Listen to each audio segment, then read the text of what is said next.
Hey everybody, I am Kevin Iole and welcome back. My guest right now, one of my favorite fighters to watch, one of my favorite fighters to interview, the WBC heavyweight champion of the world, Mr. Deontay Wilder. Champ, how are you? Kevin, how you doing? I am doing awesome. Luis Ortiz, you don't have to take this fight, but you're fighting Luis Ortiz in a title defense, your 10th title defense if you can pull it off on Saturday at the MGM Grand Garden. Let's start with a simple question. Why Luis Ortiz? Why Luis Ortiz? That's definitely been the question that's been lingering around. A lot of people don't understand. They calling me crazy. Right. He's crazy for getting this. He got out of the first time, and now he's giving it one of the most dangerous guys in boxing in the heavyweight division another opportunity. And especially after they're looking at different segments of Ortiz training, and his body. He looked. Larry Wade's done some work with him, his conditioning coach. Yeah, he look in good shape, and I appreciate them for getting him in such a tremendous shape. So I'm definitely not gonna have no mercy on him when it comes November the 23rd. But to give him an opportunity again, it was a no-brainer. When you have a fight like that the first time, like the fight we had, it sets up for a rematch. Right.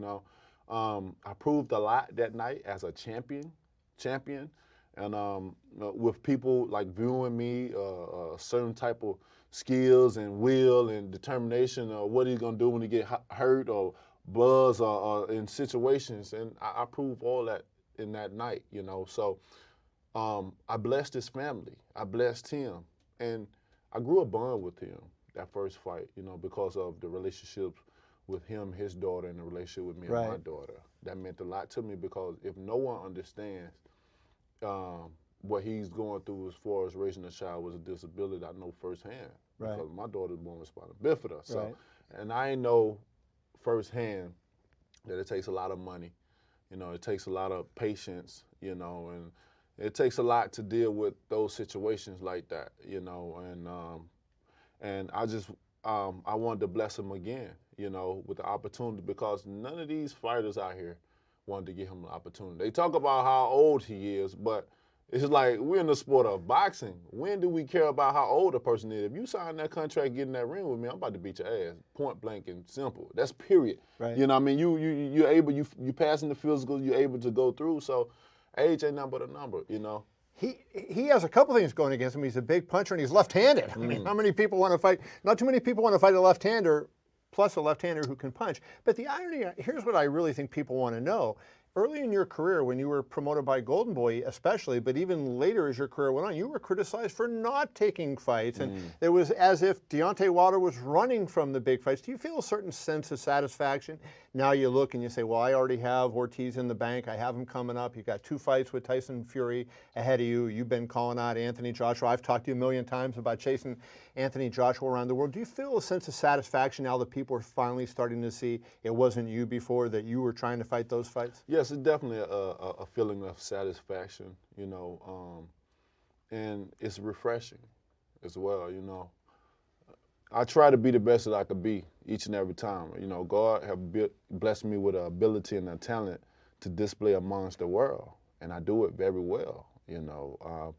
I'm very open about what I say. I'm very passionate about what I say. That's why you get, me as who I am. This is not for game, for show. This is, I don't care about gaining likes and fans and stuff like that, because with my work, either you're gonna like what I do or you're not, and they're gonna speak for itself, and it always does. So it just, man, I'm just happy to be up in a sport where I can show my greatness. I tell everyone, we all have greatness in us, for greatness is only determined by service, and I apply a lot of service to my greatness, and it shines and it shows. That's why I'm able to knock guys out continuously, consistently, over and over and over again. So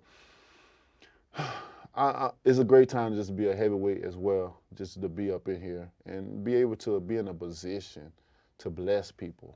I'm all about blessing, and it's refreshing to see the tables have turned, with me, with people, how they feel about me or how they think about me. Of course, you still have some naysayers out there, but I've done a great job at what I've done, especially from how it was coming up as a champion and to where I am now, is trying to take on the best challenges as possible, and that's what I've been doing.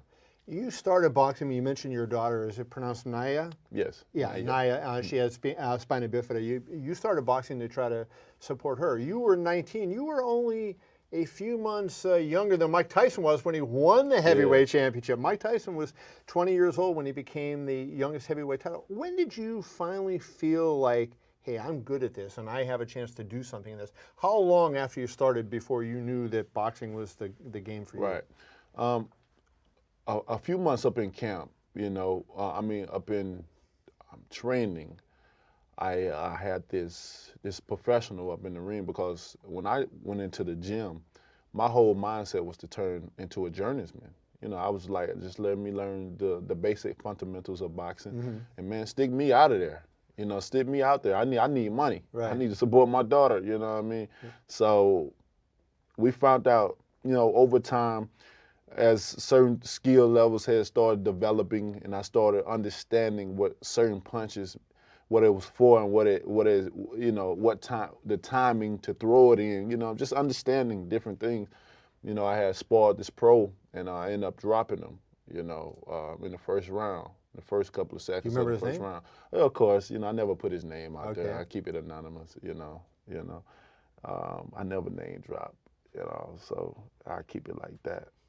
But it was amazing to be able to go in the ring and have only a few months of training and drop one of the biggest guys in the gym, And it was so fascinating. It was so exciting. Were there people around when you did it? Yes. So what happened? Yes, that's what I was when they getting saw to. It was so fascinating, so exciting that when he dropped, like all those boxing conversations and people hitting the bags and the mitts and the speed bags and like I said, the conversations of boxing and all of it, like it was quiet. You could hear a drop of a dime when I did it, because all they heard was a big boom rumble. Right. If they didn't see it and if they was on the bag, you can hear the effect, and it drew tension. And it was just so quiet up in there. I remember just looking at everybody, just looking at me. Like, how you in trouble, you looking like it. You're like, but the guy that was on the ground, he looked up at me, he looked up at my trainer, and he said, keep this guy here. He's strong. I knew that's when I found out about strength. And by the time I got into the amateurs and I started knocking out maybe start 12th or 15th fight, started going, in pros, my 12th or 15th fight in pro, and I continued to knock guys out. Right. I was like, man, I think we got something here. Because amateurs is so different than pros, but when you really turn pro and you can really compete and continue to go on and knock guys out like I did, it was like, we have something here. It could be something big. But you didn't have a big amateur career, right? So you've hardly had any amateur fights. You look at Vasily Lomachenko, he had, 400 amateur fights. And it was very common, I know I'm older than you, but back in the day, the Cubans would have 300-400 amateur fights, under their belts. I mean, so you're a guy that kind of learned on the job. Yes. Did that impact how long it took you to get to where you are now? Yes, for sure. We already had a game plan coming out of the Olympics. I was the only one to medal in my year, and we had a plan. Because I was still green. I was still, still coming up on the scene. I still had a lot to learn. What I've done in the amateurs is definitely was off of. I had to catch up with everyone. I was always playing catch up. Every duel, every training session, everything I was doing, it was new to me. Certain workouts, with dealing with boxing was new, but I've been an athlete all my life. Right. So I understand certain workout, but certain workout dealing with boxing was definitely new to me, and I learned on the way all the way through. And at this point in time, with all my experience that I've had over the years and obtaining knowledge from different champions and stuff, is like I know exactly what I'm doing at this point in time. Everything is like a muscle memory to me, and it's just amazing for the acknowledgement of something that you can attain. Like you can have less of acknowledgement coming in, but over the time and the experience and putting yourself out there, the knowledge you could attain and use for the future. And here I am now, still strong and holding it down. And you're going to make a few bucks on Saturday when you fight Luis Ortiz. Yes, indeed. Which is why you started to do this. And so it begs the question, why boxing? Because boxing wasn't big in Alabama. As a amateur fighter, you're not getting paid. As a young pro, you don't make too much. Guys fight $100 a round a lot of times. Yeah. You're looking for money fast. What was it that made you say boxing is the easiest route for me? Well, Kevin, I always had a reputation, of fighting. You know what I mean? And growing up, when you have nothing to do, people tend to find things to do, and sometimes the wrong things. Right. It's the fun, because you don't see too many. It ain't too many activities going on in your area Right. to keep you busy. So I was a quiet kid. I was one to. I was very standoffish. I only spoke when spoken to. Didn't have much. So I was that type of kid that, I didn't have much clothes, shoes. I was a regular kid that that stayed to yourself, but everybody wanted to pick on and stuff. But one thing about me, like I didn't take no mess. Right. You know what I'm saying? I wanted the type of kid that you can come up to and you're gonna have your way with him. I was gonna be your worst nightmare. You done got into something that you gonna regret when you go home.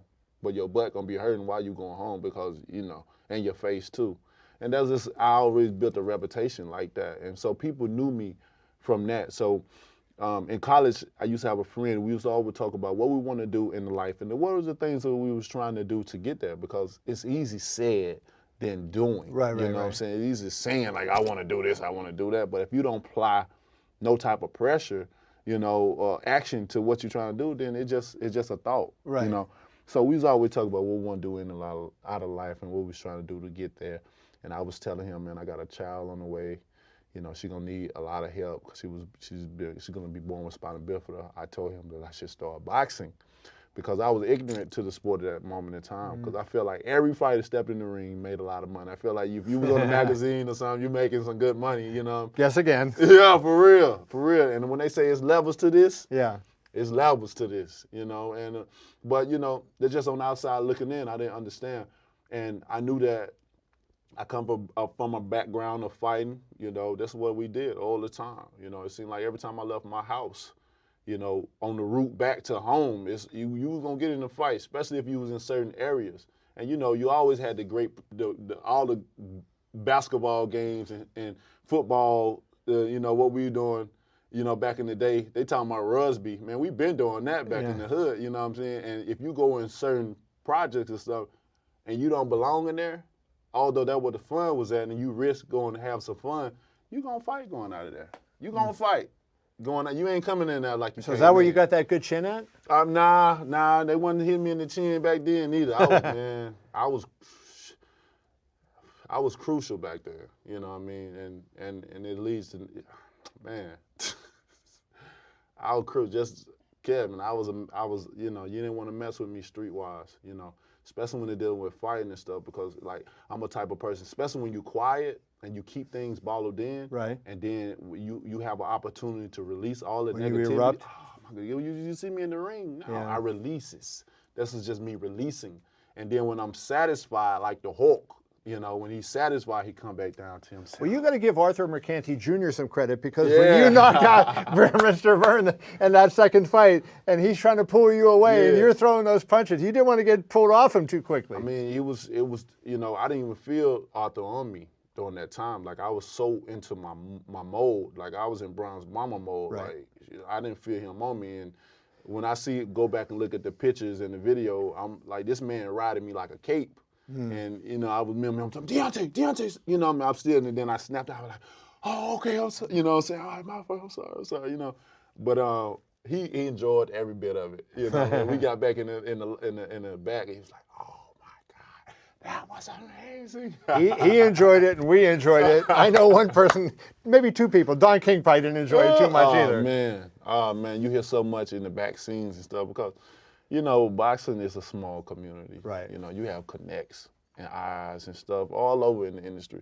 And we know that boxing is a snake business as well. You got to keep the grass cut, because you just never know what the next snake is slithering around, And that's why we, in boxing, you can obtain a lot of information from other people's camps or other people's business of what's going on. Right. You know what I mean? Because there's always an ear lingering around listening to some points and want to come back and call. Somebody wants to share that info. You know what I'm saying? So What we were saying to get on that part? I don't even know. But Oh man, it's no, we were going just talking about how you were aggressive and when you got in those fights, because I asked you about Arthur Mercanti and all that, and that's how we sort of got out. I forgot what I was going. I was going somewhere with it. Oh, and I screwed it up. Ah, man, I was going. That's typical of me. I'll probably think about it later. Well, just bring it up whenever, because I'm just messing this thing up anyway. So don't worry no, about we it. do. But let's move on here a little bit. One of the things that I wanted to get what was going through your mind when you looked at Tyson Fury and you saw this gaping hole in his head when he's fighting Otto Wallin, and you got to be thinking that fight is not going to last much longer. Right. Now, two questions out of that. Number one, you had to be impressed by Fury because he showed a lot of cojones in that fight, I thought, by hanging in there and managing to come back and win that fight. But two, there's a big payday for you out there, and you're assuming he's going to beat this guy as a 25-1 underdog. What were you thinking? Right. Of course, you definitely have some balls to continue to do that when you have blood and stuff in your eyes or whatever you can't see. So you gotta. That's one of the things you gotta look deep inside of yourself and bring something out of you.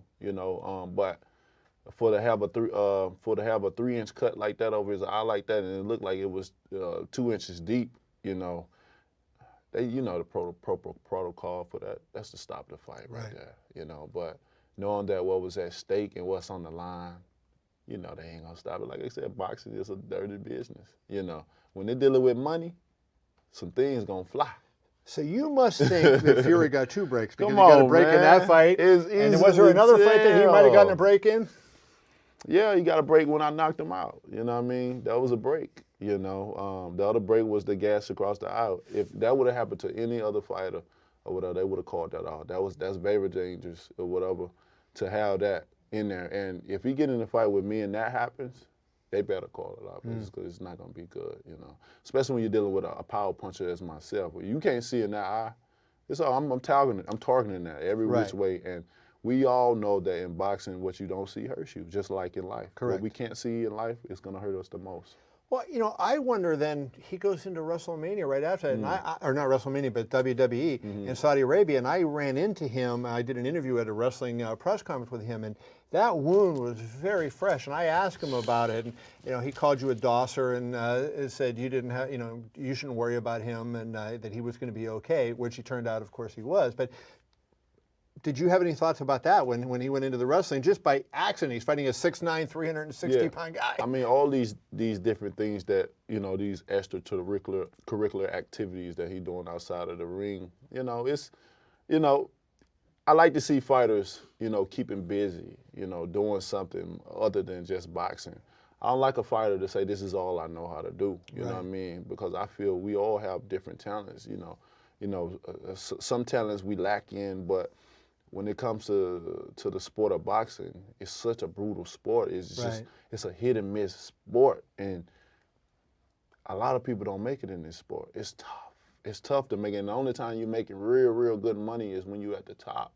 All this other coming up, like people, they don't understand how to get. They think a lot of fighters making all this type of money and stuff, but you ain't thinking about family stuff that you like. Most of the time, the money's already spent by the time you get it. Right. You know what I'm saying? Then you got family problems. You got taxes and stuff you got to pay. Like, it's a lot that plays into it, and different things like that. So but we do it. We're the craziest people to get in there and risk our lives and put our lives on the line, for others' entertainment. And that one of the things you got criticized for in your career was when Anthony Joshua was still the champion, and you went. And you met, I know, with Lou DiBella was there and some other people, and you talked about that, what was it, $100 million or $120 million deal. What does it take to say no to $120 million? I mean, it's easy when you know you're the product.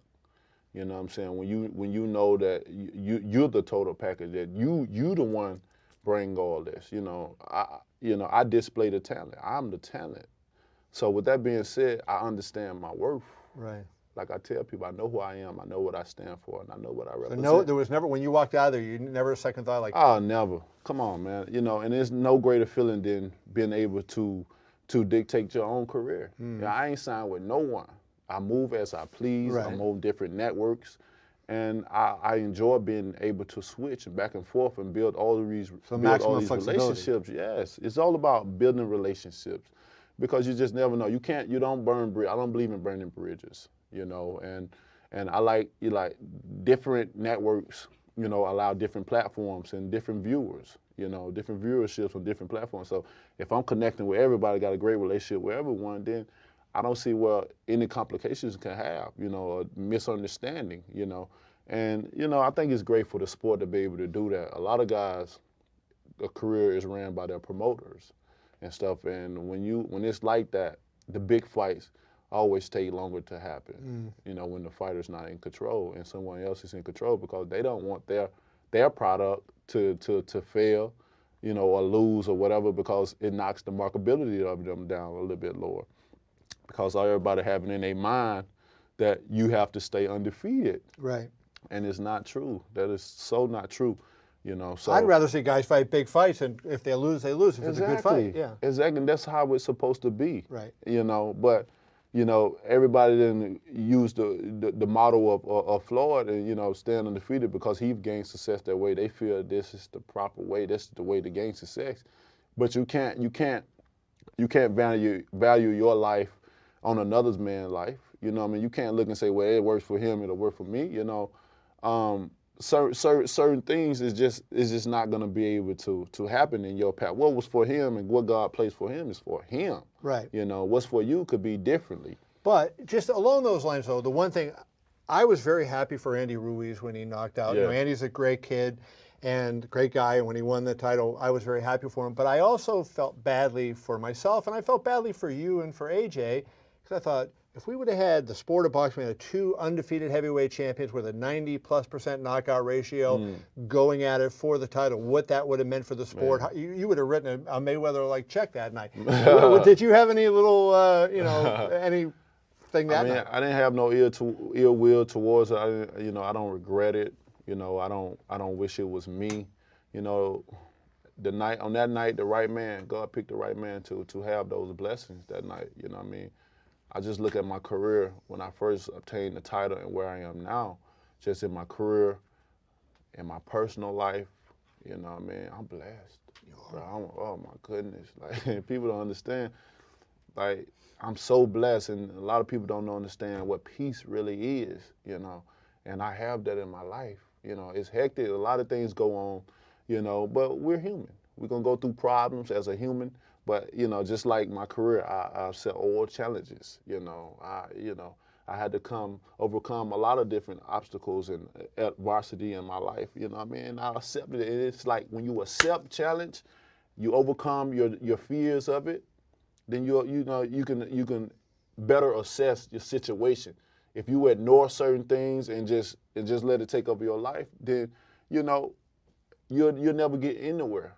You won't get nowhere. So Well, I'm blessed that you gave me so much time, so I want to wrap this up pretty quick. So just a couple really quick things. Ruiz and Joshua, A, who do you think wins? And B, do you think that if you beat Fury and Ortiz, that you'll fight the winner of that fight? Well, when I beat those two, I will be in that category of looking to unify. And with those two, Joshua and Ruiz, I'm going with Ruiz, Really? I just think with Joshua, he have more than just Ruiz to worry about. He have his demons that he's gonna have to face.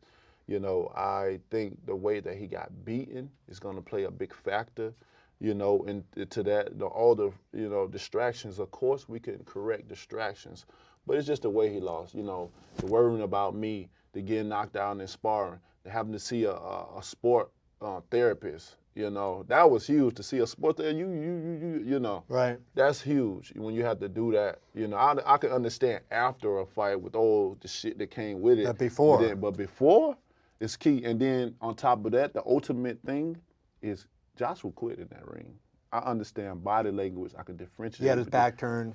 He didn't want to listen to the ref. The ref said, "This ain't no break." He told him, but he used to being over there in his hay saving in the UK, and the referee allowing him to do things. One time, he took his own break to take the gloves out. You remember that? Yeah. He took his own, so he used to all that stuff. And the referee tell him, come. The dropping of the mouthpiece, that's timing. The referee going back to the neutral corner, walking slow, that's more timing. And the ref just trying to bear with him. Come on. Come on, he's clear as day. Come on. Turn around. Josh was looking over into his corner while the ref talked. That's another sign of I don't want to be in here. He looking at the referee. Referee said, this is not a break. Come forward. Right. And he's still sitting over there. You know, so many different things played a factor in that fight. And I think he's going to be, you know, facing a lot of demons with that being said. Was there a parallel with you when you were hurt? Was it the 7th round against Ortiz, and you were in trouble? Theoretically, could have gotten stopped in that fight. You know, you showed a lot of heart, but you know, you went one way and he went the other way. Is that how you see it in terms of your fight with Ortiz versus his fight with Ruiz? Yeah, I mean, you know, with that one, you know, I was. Yeah, I showed a true champion. You know, I didn't quit. It was many times I could have quit. You know what I mean? You know, because I was, you know, I was highly buzzed in that fight. I was, you know what I'm saying? But I was still talking to my inner self, like, you got this. You know what I mean? Make sure you on the side where the referee can see you. Just hit little punches. I mean, you know, they don't have to be hard because at that point in time, I really didn't have no strength anyway. So I didn't want to. You know, sometimes you're in trouble and then you just want to give it all you got and stuff like that. That is not smart to do.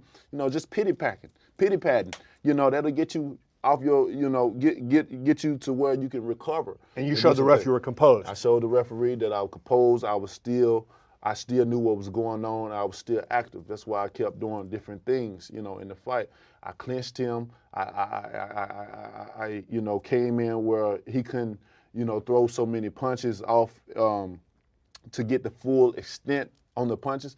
But I never got credit in how smart I handled the 7th round, you know. Well, if you would have read Yahoo Sports, you would have known you got credit.